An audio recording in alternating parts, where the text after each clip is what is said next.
dəhşət. Birini də yeyəcəm. Bunu əslində soyuq yeyirlər, amma mən isti mütləq dadmalıyam. Bir qoxu var ki, otaqda dəhşət. Bismillah. İllərdir balıq konservini bu reseptdə hazırlayıram. Dadı inanılmaz dərəcədə ləzzətlidir. Bu yağda soğanlar qovrulduqdan sonra kökləri də üzərinə əlavə edirik. Köklər də soğanlarla birlikdə qovrulur. Daha sonra üzərinə pomidor, tomat pastası, duz, istiot əlavə edirik və bu içilik hazırdır. Gəldik işin ən maraqlı hissəsinə. Deməli, balıqları gətirirsiniz, bir qazan götürürsünüz.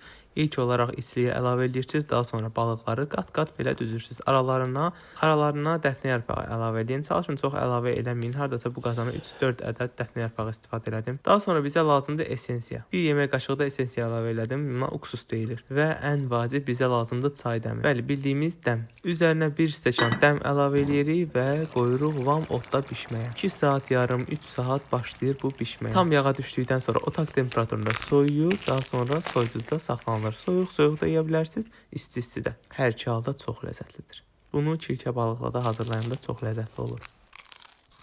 O qədər ləzzətlidir ki, geriyə bir söz qalmır. Konserva mağazadan almağa son. Mütləq özünüz hazırlayın və geri dönüşünü mənə yazın.